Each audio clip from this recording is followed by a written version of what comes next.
Dek, pripun Mbak pripun?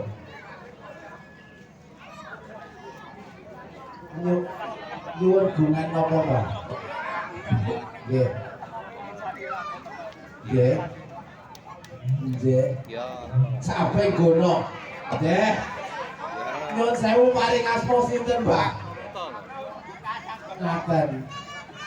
Estu Mbak Sandro ya? Nggih. Wong ngaten. Nggih. Nggih. Nggih. Punika gunganipun saking panjenenganipun Sesepuh Reok Ponorogo ingkang siang punika wonten detik punika wau sampun kersanipun baleni gagrag lawas. Mrika. Lah niki MC-ne mboten, Mbah. MC-ne mboten sing nyiarke Mbah Sandro. Lho, nek mboten MC wau nyanyi Mbah Sandro mboten kenal lho. Saestu mboten. Aku pripun, Mbah? Oh, mikrofon. Nggih. Nggih.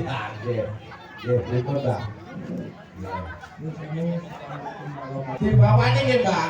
Dibawani napa mboten? Mboten usah. Oh, kenetak. Yo, langsung. Yo, cok. Capek gunung. Nggih, minangka panjenenganipun saking panjenenganipun kemudian kula Mbak Sandro Rogestu saged panjenengan kula kata sedenipun amin. Amin. Yo, sing Wijaya Loro.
Jenengan Mbak syukur bisa Mbak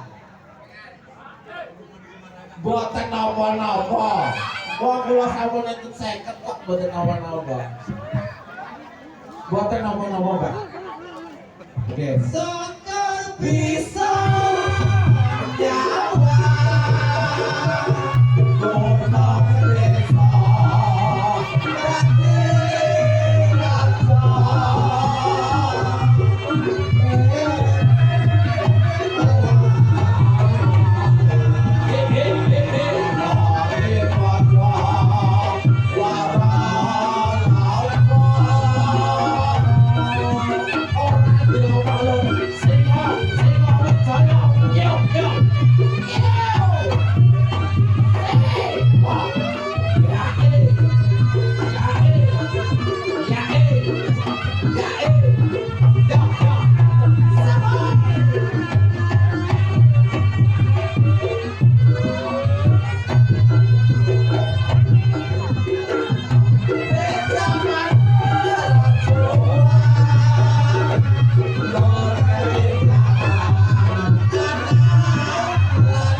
Agro pripun perbandingane riok zaman siyen kali sakniki, Mbak? Nggih.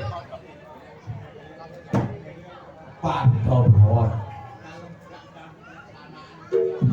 Betan nggih. Nek direne sekitar sakniki nomor yen, Mbak.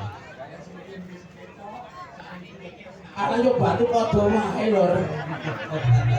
Mbak Lora. Padha wae lho. Berarti biyen niku nggih penak. Sakniki nggih penak.